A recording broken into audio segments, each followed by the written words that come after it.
BC's Minister of Health. To my right is Dr. Bonnie Henry, BC's Provincial Health Officer. This is BC's COVID-19 briefing for today, Thursday, June the 25th. Honored to be here on the territories of the Lekwungen-speaking people of the Songhees and the Esquimalt First Nations. Tomorrow, Friday, we'll be presenting a written report at 3 o'clock.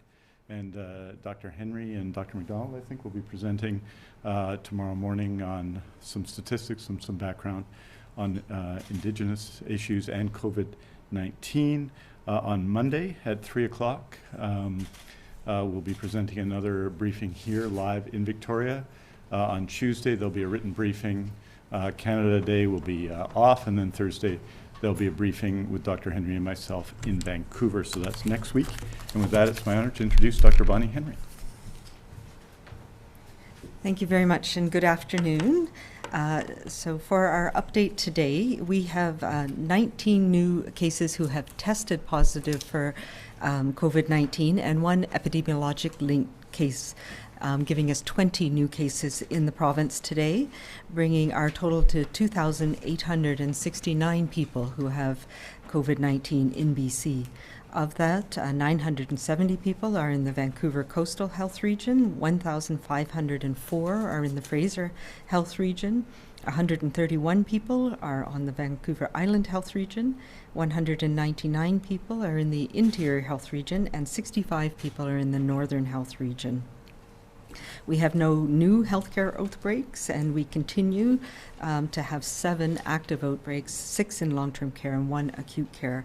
We have an increase of 3 residents and 1 staff person in those healthcare outbreaks, bringing our total to 379 residents and 229 healthcare workers who've been affected. We also continue to monitor and support the 2 remaining community outbreaks, although no new cases have been reported in those today. We have 179 active cases in the province now, of whom 15 people are in hospital and 7 in critical care or ICU. Unfortunately, we've had an additional 2 people who have died from COVID-19 in the last day, both of whom were residents of long-term care, one in Fraser Health and one in Vancouver Coastal. And our condolences go to the families of these people, to their care providers, and to their communities. We have 2,517 people who are now fully recovered from COVID-19. So of the new cases announced today, 1 person was a teacher at a public school in the Fraser Health Region. All of the close contacts of that person have been notified by public health teams, and none of the students are exposed in that from that case. As you know, we anticipated and planned for this potential when we returned to some in-classroom teaching over the last month here in BC. And we've been monitoring the situation very closely along with all of the school districts and the Ministry of Education. And we've moved quickly when cases have been identified. And this, as you know, is our second that have been identified associated with a school. Today is, of course, as well, the last day of in-class learning for this school year, and students and teachers right across the province have really done an amazing job of adapting to a new way of learning that has been a trial by fire for everybody. It hasn't always been easy for everybody, particularly for students, for parents, for teachers, for administrators. And I really just want to commend everybody for persevering, for working together, to making in-class teaching in this past weeks, both possible and safe. And in-class learning is, we know, so important for some students. We've learned a lot, and those lessons will be applied as we prepare for the full return of school, however that will look like in September. And I know there's a group now who are taking the learnings from the last month to be able to come up with contingency plans for what school will look like for students across the board come the fall. To all of those students who are finishing the school year today, congratulations. You've made it through one of the most challenging years I'm sure any of us will ever remember. Have a wonderful summer, and remember to be safe. Yesterday as well, the Premier and I announced that we are ready to get underway with our transition, or to increase our transition into the next phase of our restart plan. This means more parts of our economy, such as the film industry, hotels, spas, can reopen with safety measures and precautions in place. Many businesses that have remained closed will also be reopening their offices as we transition in this phase. This has been a gradual increase, and I continue to believe that that is what we need to do. This is an exciting time in many ways because it has shown that we've been able to find our balance here in BC. Our balance of being able to increase our contacts measured and thoughtfully, as well as keeping our case numbers low and manageable. We know that as we have more contacts, as more stores, as more businesses, as more things open, as we travel more, we are going to have more cases. And what we need to do is make sure we have those measures in place that we can stop the transmission quickly and rapidly and make sure it's not spread to large numbers of people. We can take confidence in knowing we have established those clear foundations, and we've shown that over the last few months for a safe path ahead. These are the foundations that will carry us forward for the remainder of the summer, into next year, to the time where we have an effective treatment or vaccine for COVID-19. For all of us in BC, and perhaps for anybody visiting from another province, we need to continue to use our layers of protection, because that is what will keep us being able to manage in our society. So always staying home when we're ill, even if it's a mild illness. Our mantra of fewer faces and bigger spaces, small numbers of people, so that if we do inadvertently bring it into our circle, into our connections, we can manage those quickly and efficiently. Barriers like the plexiglass that we're seeing in many retail stores, in hotels, in restaurants, and one-way pathways that mean that we minimize those chances of having close contact over time. Making sure we continue to wash our hands regularly, cleaning more those high-touch environments to make sure that we reduce the risk of contacting the virus. Maintaining our safe physical distance, particularly from people who are outside our small circle, our bubble, is important. And using a non-medical mask when distancing is challenging are the things that we will need to continue to do.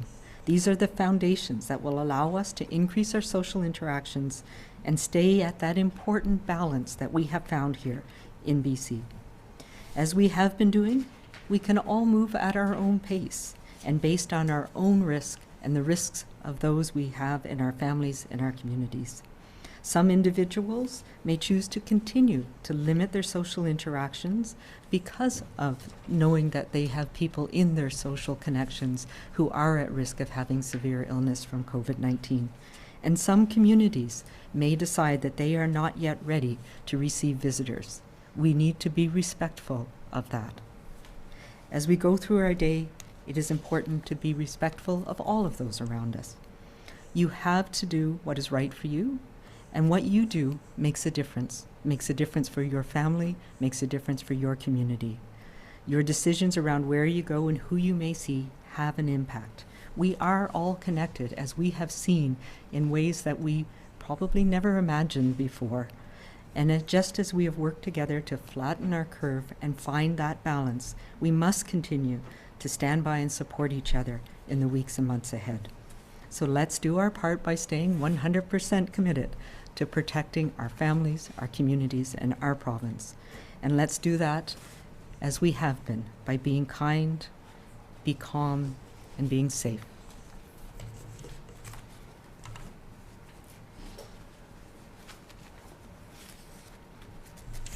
Thank you very much, Dr. Henry, and I want to join Dr. Henry first of all, and on behalf of the Premier, in expressing our condolences to the two people who have passed away in BC from COVID-19 in the last day, both of them in long-term care. We know how difficult it is in these times. It really is difficult for everybody in long-term care in these times to be living through this period of COVID-19, and I know that the sorrow and the grief people have felt about their loved ones in these cases are profound. And so we want to make sure that everyone understands that we feel their sorrow as well. I want to pass on all our condolences and best wishes to the families in what is unquestionably a very difficult time. I wanted to note there are, again, today 15 cases of people with COVID-19 that are hospitalized. That's 9 in Fraser Health, 6 in Vancouver Coastal Health, and of course nobody in the other 3 health authorities. That's up 1 from yesterday, and 7 people in critical care, as Dr. Henry has said. We had in our emergency room visits the last couple of days continued to be at a high point since the beginning of the pandemic, since the beginning of March. We had 5,613 people at our emergency rooms today, and that's a very significant fact that people have returned in those numbers to emergency rooms in BC.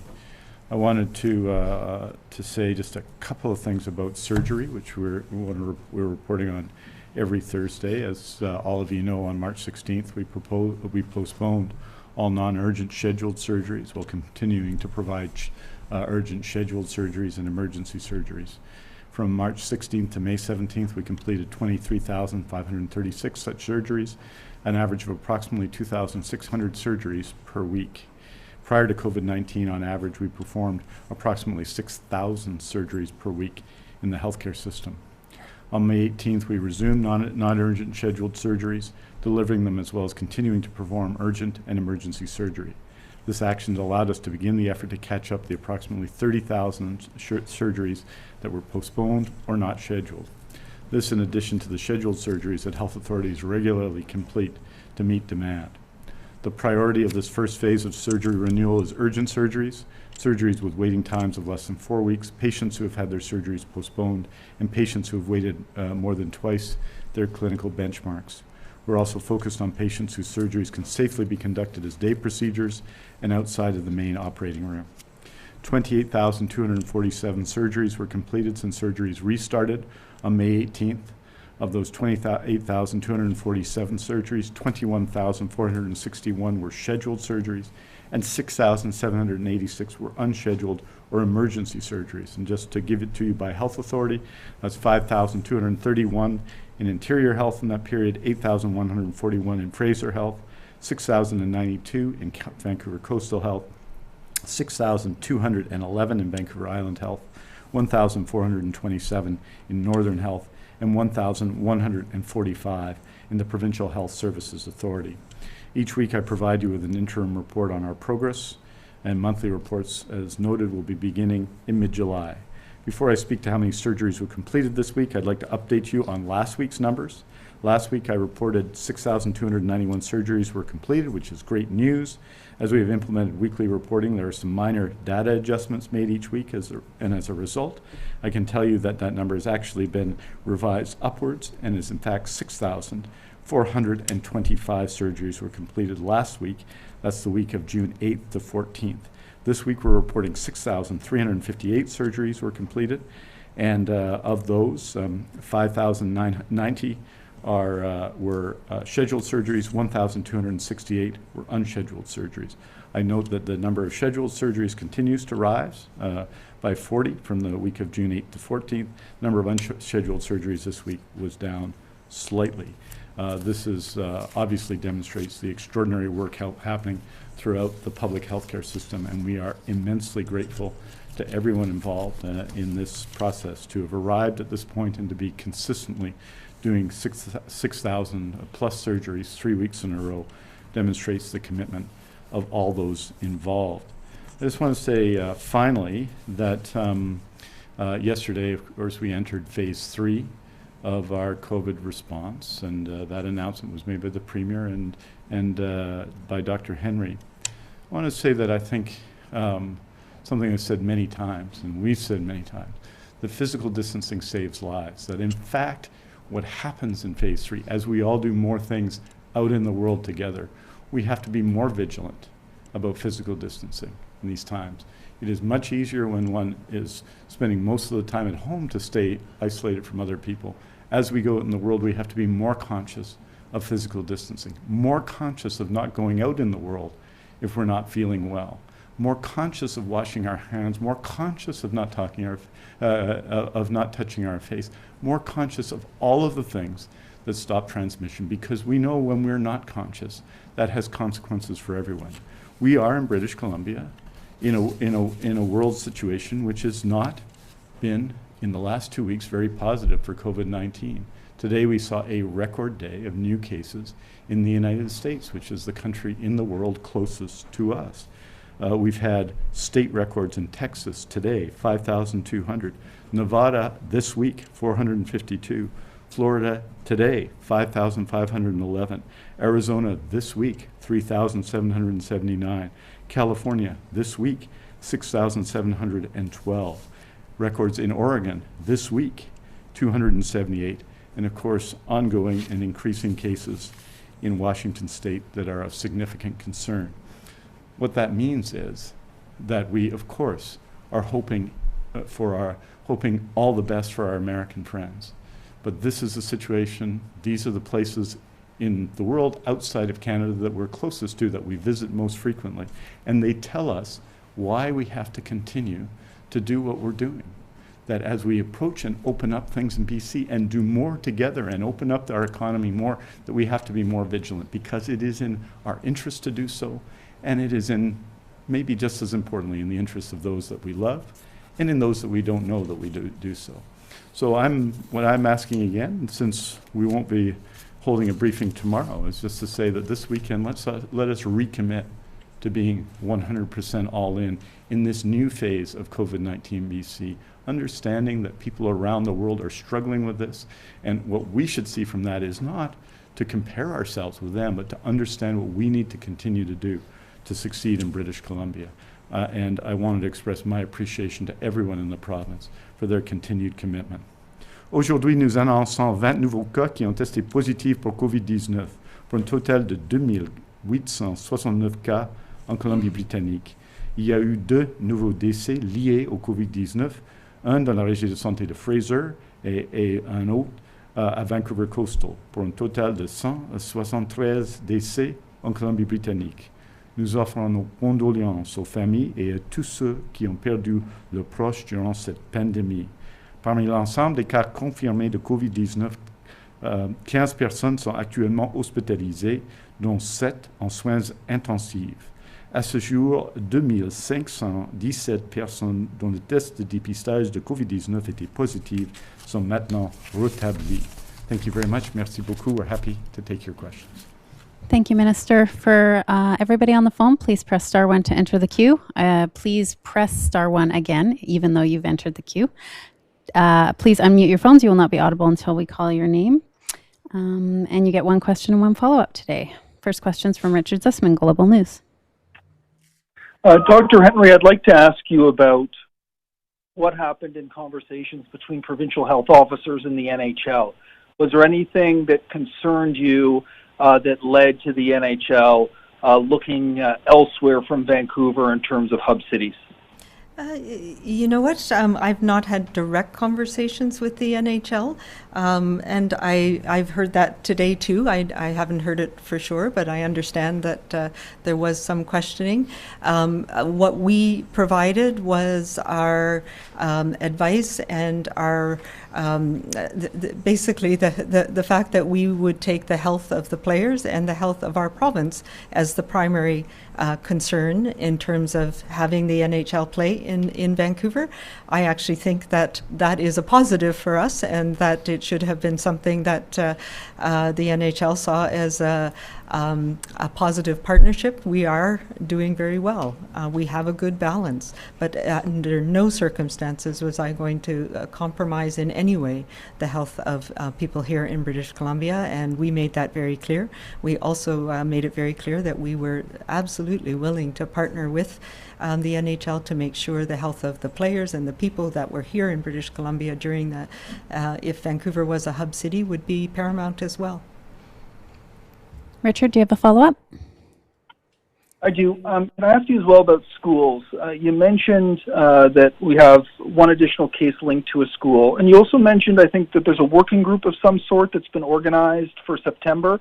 Is there any early advice that you're providing around guidance for what preparation should go into a return to school in September? Yeah, so my office is involved. It's been pulled together through the Ministry of Education, and it includes representation from the school districts, from families, and it really is to take a good look at the things that were working, things that weren't working. It became very clear that some of the things that we thought would work well were challenging in certain grades, and that we'll have to think through how that looks. And we'll be looking at several different scenarios. So whether it's everybody back in class all the time, and how can we do that, versus hybrid models, and versus, how do we transition between those? Should we have increased COVID cases? Should we find more information about the effects on children and things like that? So all of that will be coming together in the coming weeks, and it is the Ministry of Education who very rightly is leading that, and my office will be involved absolutely to provide advice and guidance that we can. I just want to go back to your other question for a second, just to say that if it is true that Vancouver's off the table, then I am disappointed, because I am a big hockey fan, but I will be happy to watch it wherever it is. Next question is from Farhan Laji, TSN. Thanks, Dr. Henry. Just to follow up, I mean, I know that you haven't had a chance to deal with the NHL directly, but I'm sure you've worked with them closely as far as the health plan that they've presented is concerned, and it's been reported that the biggest stumbling block was around protocols regarding positive tests within the bubble. Was there anything in there specifically that concerned you and that you just weren't willing to go any farther on? Our advice and our direction was that if there was a positive case that arose, that we would do what we do with all cases that we have here, that we would investigate, and that there needed to be contingency in case there was other people who were identified as ill, and it might mean suspension of part of a series for a period of time until that could be done, that we recognize very much that if there was a large number of people who were testing positive and had illness, that it was likely that some people's health could be at risk, that people might have more severe illness, and that there needed to be contingency built into the plan to make sure we were able to deal with that. So that's the extent of the advice or the interactions that we had around those issues. I think we need to recognize that even though most young, healthy people do very well with this virus, some people do get very ill, and we've seen that in some of the athletes who've tested positive and who've had illness in the last few months. And it can be a very serious illness for some people who may not even recognize that they have underlying conditions that make them more at risk, or for some of the people on the team who may be older as well. Farhan, do you have a follow-up? Yeah, just for Minister Dix, is it your understanding that this is now all off the table, or are you expecting any more discussions with either the Canucks themselves or the NHL? Well, I think this is a decision for the NHL. I mean, I'm very proud of the Canucks. I'm very proud that they made this effort, and I just feel that here in BC, I know that the Premier, I know that Dr. Henry have been supportive of this effort. We've indicated that to the federal government. I just want to make one small point, Farhan, when we go through the list. In Minnesota, they've had this week, not in the past, but this week, on a daily basis, between 242 and 456 cases in this week by day. In Illinois, which is another city on the list, Chicago, 715 cases. In Nevada, they had their highest day on June the 20th. That was 452 cases. In California, they had their highest day on June 23rd. That was 6,712 cases. And none of this is definitive for those jurisdictions. Of course, we're hoping for the best. And in cases of all these jurisdictions, there are people working extraordinarily hard. But we just profoundly believe that the strength of what we've said to everybody is the strength of public health here in BC, that should be a primary concern, and that's our primary concern, and that includes the athletes who come, the players, the coaches who come, the officials who come, and everyone who's taking part in the event. So we think that the efforts we've made in BC to flatten the curve are a strong reason why Vancouver is an excellent site. But we understand that people in the NHL and others have to look at a variety of criteria. But we think that Vancouver's made a strong case, and the foundation of that strong case is the health of the players and the health of the people of BC. Next question is from Vaughn Palmer, Vancouver Sun. Good afternoon, Dr. Henry. Thanks for taking my question. You've referred a number of times in recent days to communities that are not ready to receive visitors. Am I right in thinking that you're mostly thinking there of First Nations communities in BC? And is it your view that the government would need to negotiate or secure consent agreements from those communities before tourists could visit those places in BC? There are a number of First Nations communities who have expressed that they are not ready to receive visitors, and that their paramount focus right now is on protecting their communities, and particularly their elders in their communities. And we are very supportive of that. I'm working closely with the First Nations Health Authority to make sure we have what they need in place, to make sure they have the testing they need. We have we've brought in the ability to have testing in First Nations communities in a rapid way. That's been a focus over the past number of months. We also have an agreement about exchanging information with communities about people who test positive, and we have plans with communities to make sure that if people do test positive, we are able to work together to support them and manage that. So those are all a primary focus of my office, and I do understand that many First Nations communities are not ready to have visitors, and I absolutely support them in those decisions. But it is not just First Nations communities. I've also heard from a number of other communities that feel that they don't have the infrastructure in place to support large numbers of people coming in at this point, and that they have concerns about transmission both in their communities, but also, things like not having the grocery stores. And though much of the supply chain has been worked out, there are some communities who are feeling particularly vulnerable still. In terms of negotiating those things, that is something that is between government and between governments, with First Nations governance and the province, and it's not my place to comment on those. Vaughn, do you have a follow-up? Yeah, I was just interested again because of the complexity of the province and the fact that, of course, there are tourism-dependent communities that are adjacent to First Nations communities and that overlap. Do you have any sense of, I guess, can this get sorted out, and how do you think it will be sorted out, or do you see a way clear to sort this out? Yeah, I know there's ongoing tables where those discussions are happening. My office has been involved in some of those, and I know that those discussions are ongoing. So I expect that is the fora where these will be worked out.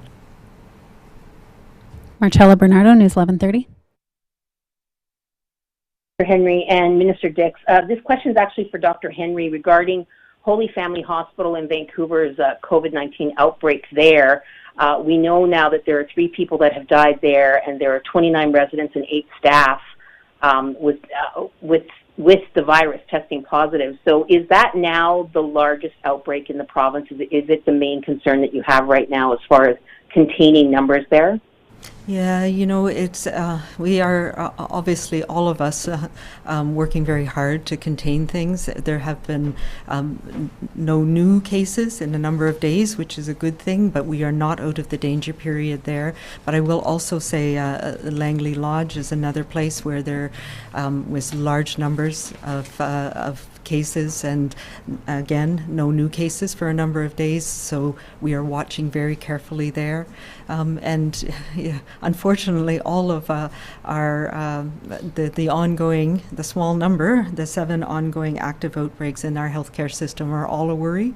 The good news so far is that the Mission Hospital has continued to find cases, and we're not through the first incubation period there yet, but we do not yet have any new cases in the 2 long-term care facilities, Tabor and Maple Hill, who were linked to Mission Hospital. So we are holding our breath on that one too.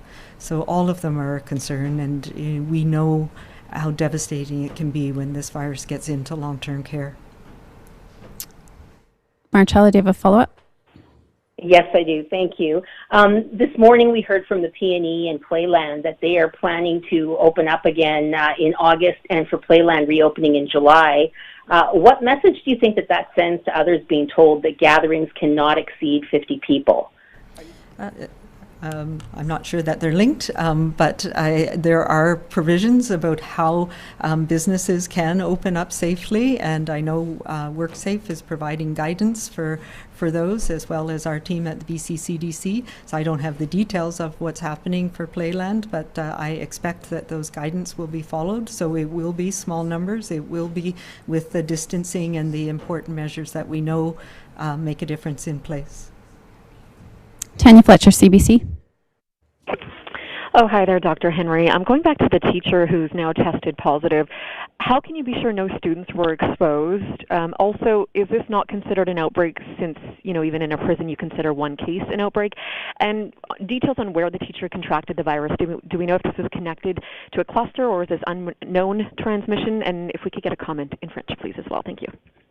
So we know, because this is what we do in public health, it's our case investigation, trying to link where people were exposed. And we know that this teacher was exposed through a social interaction with part of their social network. And yes, it was linked to known cases from other, as we know with this, when we have a small cluster of people have contacts, and then those contacts have contacts, and this is a contact of a known case. So we can trace back where it came from. It's not an outbreak because the exposure event for the person who tested positive was not at the school.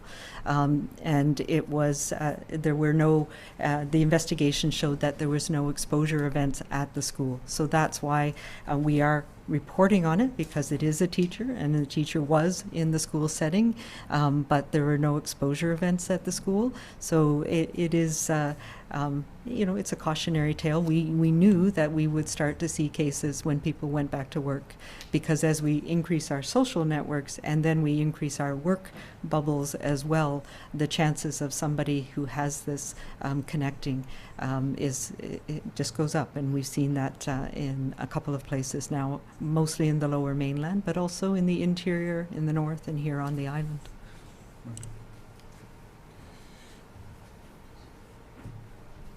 Oui, merci beaucoup. Je veux dire que tout le monde en Colombie-Britannique, chaque personne est susceptible à la COVID-19. Donc, ce n'est pas seulement certaines personnes, mais tout le monde. Et dans ce cas, ce n'était pas un cas lié à l'école, mais à des événements sociaux dans la communauté d'une personne. C'est lié à des cas connus déjà. Donc, bien entendu, c'est le travail de la santé publique de poursuivre des renseignements sur ces questions à fond, et c'est ce que s'est passé dans ce cas.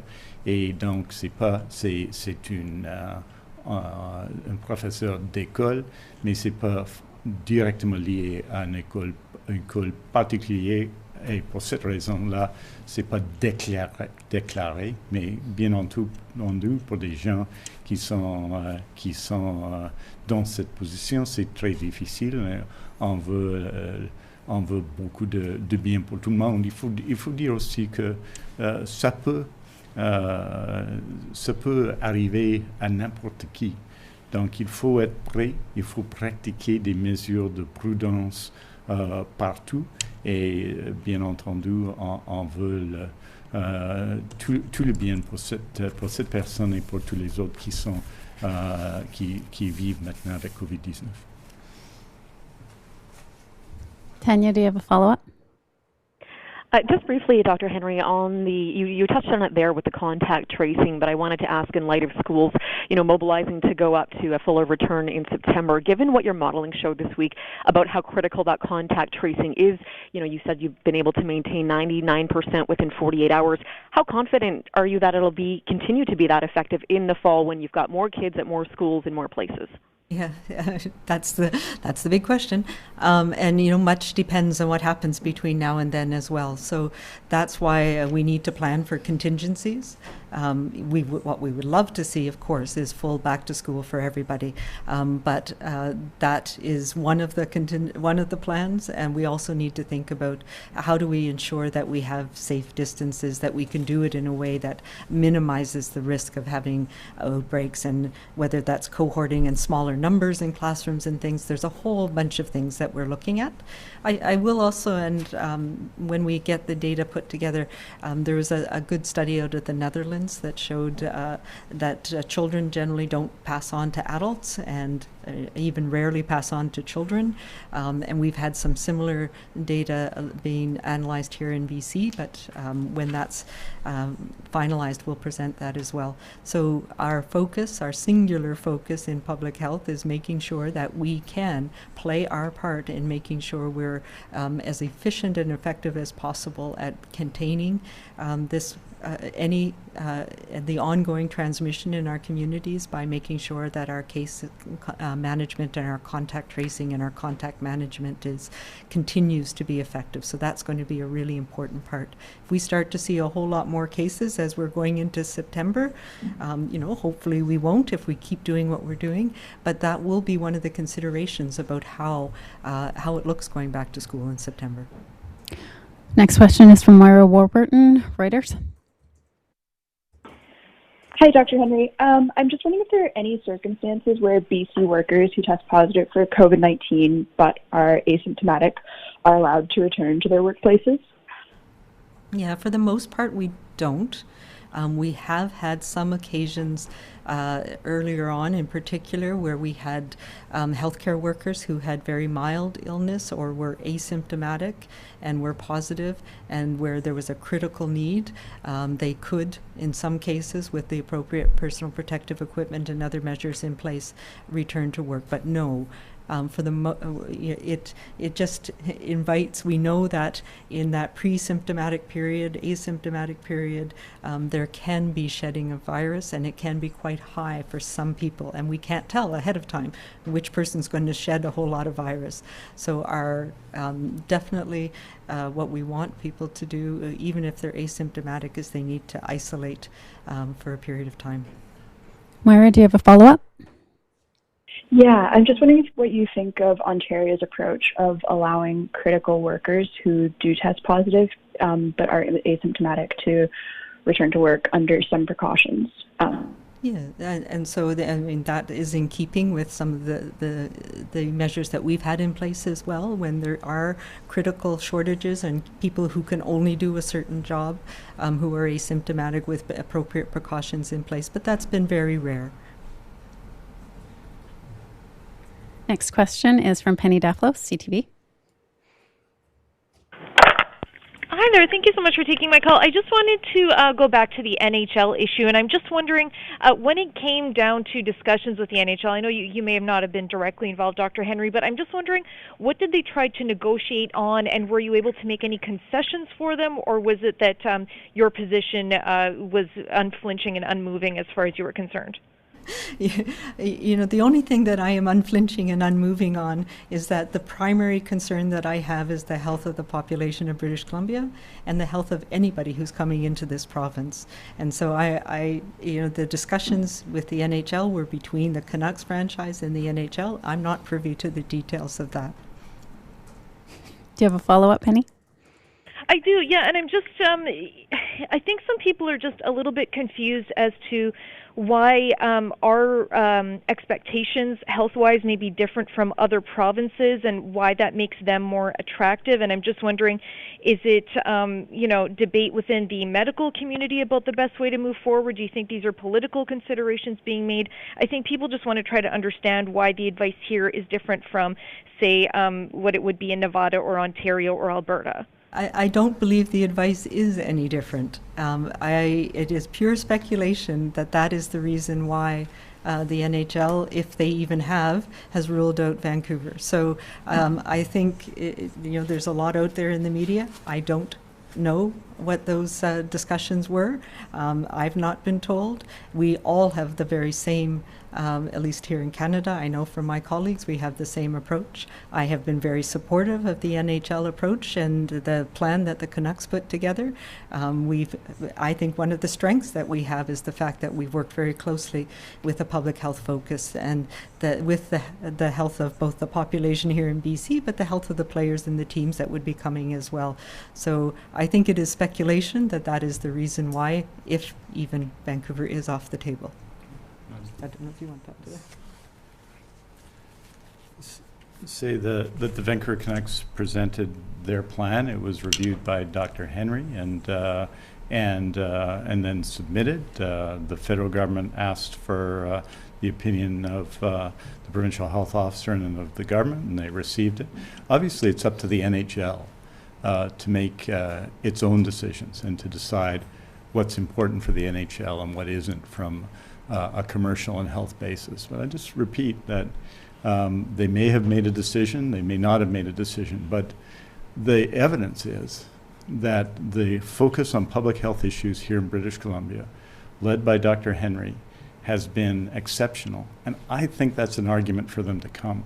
And I think they probably received that as an argument to come, but presumably they have many commercial and other reasons that they consider in addition to that. But if I was involved in the NHLPA or I was involved in the NHL, I would see Vancouver as an exceptionally attractive place to come, not because we would bend on health issues, but because we have a strong public health focus here. Lisa Eusda, News 1130. Hi, this is for Dr. Henry. With more allowance for people to meet other people, preferably at a distance in phase 3, for those who are not in relationships, those who want to bridge the distance, shall we say, how do they go safely about getting some summer lovin' when social distance is too much distance? How do they make decisions on this?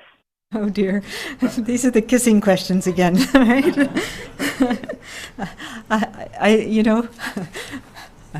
I don't know. I think there's lots of things that we need to take into account, and it really depends on our own personal circumstances. So yeah, go outside, meet outside, decide whether this is somebody that you want to include into your bubble, into your space, and be wary yourself of understanding that your connections you're going to bring home. So it depends. If you're somebody who's single and doesn't have a lot of other people who may be at risk that you're having contact with, then you can think about this in a different way perhaps.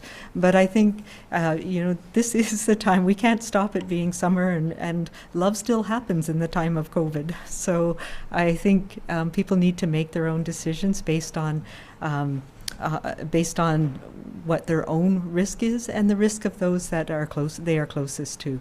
So this is a time to start online, start meeting outside before you take the plunge. Do you have a follow-up, Lisa? I'm good, thank you. Thank you. Sorry. Last question today. We have one more. For any reporters that didn't get to ask a question, there will be a statement released later this afternoon. For recommendations on protecting families and communities from COVID-19, visit bccdc.ca. For non-medical questions about the province's COVID-19 response, visit gov.bc.ca/COVID-19. And for a full listing of the provincial health officer's orders, visit gov.bc.ca/PHO guidance. Last question is from Keith Baldry, Global News. Hi, Dr. Henry, Minister Dix. Thanks for taking my question. BC's policy for temporary foreign workers differs than other jurisdictions, and we've seen success with that, with putting them immediately into quarantine. Today, the Agriculture Ministry released new rules for fruit pickers coming in from the rest of Canada, where they have to get a certificate of approval or show they've got COVID knowledge and present it to a farm before they get employment. Given that many of them are coming from provinces that have much higher COVID numbers than BC, do you think that's enough to placate or allay some of the concerns that may be in local communities in the Okanagan? Yeah, this is an issue that's been going on for some time. First, I will say, yes, we have had, since we had one outbreak early on, as you will recall in a nursery in the interior, we have put up all of the temporary foreign workers who've come in into hotels in the Lower Mainland and made sure that they had what they need so they could successfully quarantine, and that has kept us in good stead. A number of the cases that we've had in the last few months, I think we're up to 28 people who have come in from the temporary foreign worker group who have tested positive for COVID-19 while in quarantine. So, those are potential outbreaks that could have happened on farms. Even the best of farms, the accommodation could be challenging to keep people safely quarantined. So it has been very effective for us, and I think it's a very important piece of how we have managed this, both to support the workers so that they get the care that they need, but also to protect our communities. And I know they announced the creation of camping areas, and this is an ongoing issue with domestic farm workers who come in often from Quebec in the summers, mostly in the Okanagan, and often to pick fruit and places like that. So I understand that there's been agreements to have them, to enable them to use some of the campsites in those areas, and that they have appropriate hygiene and other things in place. So this whole certificate is making sure that everybody is aware of what they need to do. And of course, we don't stop anybody coming in unless they're coming from a direct outbreak themselves. We want them to self-monitor. We want them to be aware. So I think this is a very important step to help support those needed workers here in the province this summer. And I hope it will be effective as well. Keith, do you have a follow-up? Oh, that's good. Thank you. Thank you. That's all the time we have. Thank you.